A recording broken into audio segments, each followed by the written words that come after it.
Today we're talking about B2B marketing and being emotional and creative.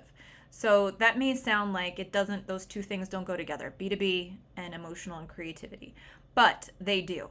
And this is why. So if you have had a chance to look at LinkedIn's B2B Institute, they published a paper called the B2B Effectiveness Code. And in this report, it's based on all of the data that they've collected. I mean, they have millions and millions of people that use the LinkedIn platform.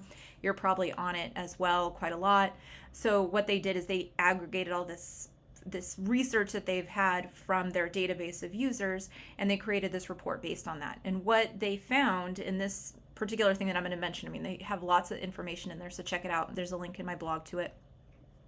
But what they found is that 95% of buyers today that we tend to market to are not ready to buy a solution. They are not looking for a solution to a product or anything else.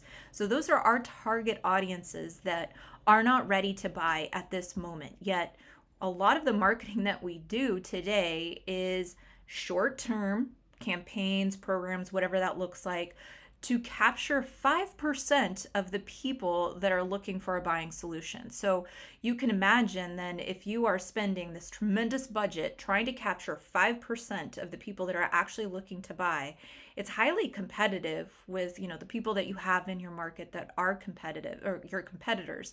But those 95% that you're also trying to reach that are a part of your target audience, they're not even ready to buy. So a couple of weeks ago, I wrote a blog on making sure that marketing is a long game, and this report supports that, because what we're trying to say as part of the LinkedIn report is that if you are not investing in creating some brand affinity or brand awareness for your brand today for that 95% of your audience, you should still have programs that attack that 5%, try to get them in.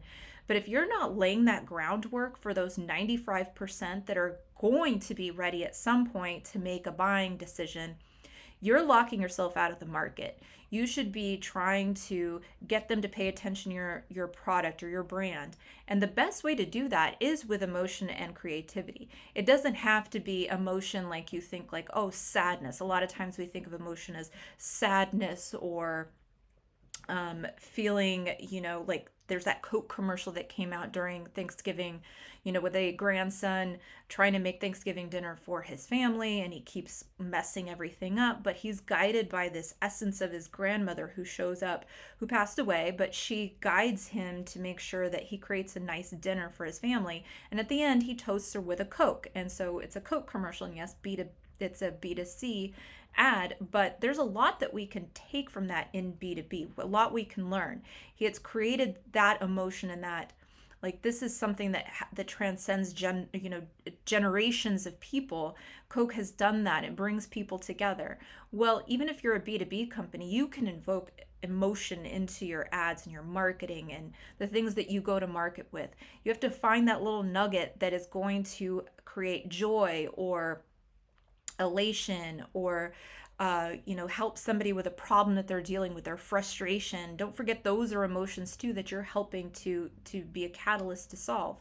So if you can be creative, so get somebody's attention, and then follow that up with an emotional ad or program or content or something that taps into that emotional side of someone, it will be memorable, and they will remember you long term if you keep giving messages like that, where you are tapping into their feelings. As a person behind the company, it's a person with feelings. So if you can tap into that, this isn't all like granola and crunchy and all that, but it does work. If you create that emotional connection with a company, they will remember you, and you will create brand affinity. So brand affinity is much better than brand awareness, because brand awareness, you can be aware of a brand but not really know what they do, or they haven't made you feel any certain thing. You just know that they're there.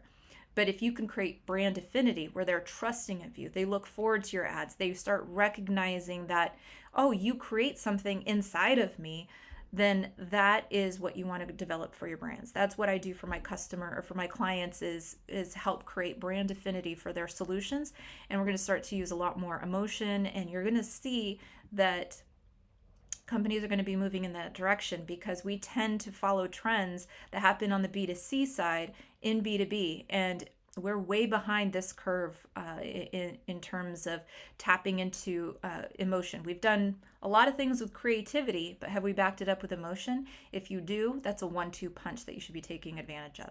So if you have any questions, check out my blog, contact me, email me. I'm available, and I love to talk. Thanks. Bye-bye.